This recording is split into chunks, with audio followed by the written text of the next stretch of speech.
Naramdaman mo na ba na parang may dala-dala kang invisible backpack? Minsan, parang ang bigat-bigat nito kahit wala ka namang ginagawa sa The Sims.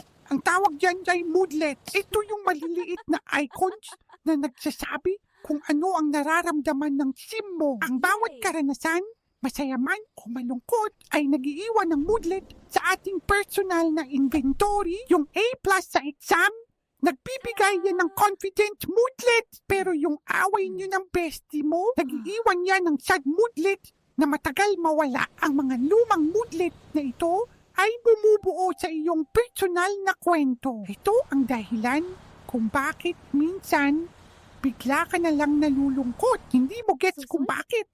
Pero nandyan lang ang bigat. Ang life hack, kailangan mong basahin ang sarili mong kwento. Buksan mo ang iyong inventory at tingnan ang mga moodlet na nandyan. Alin sa mga ito ang nakakatulong sa iyo? At alin ang nagpapabigat lang? Hindi mo kailangang burahin ang mga malulungkot na alaala. Kailangan mo lang silang intindihin. Kapag naintindihan mo na ang iyong kwento, mas madali nang piliin yung mga moodlet na gusto mong palakasin. Ikaw ang player ng sarili mong buhay, kaya isulat mo ang kwentong magpapasaya sa'yo.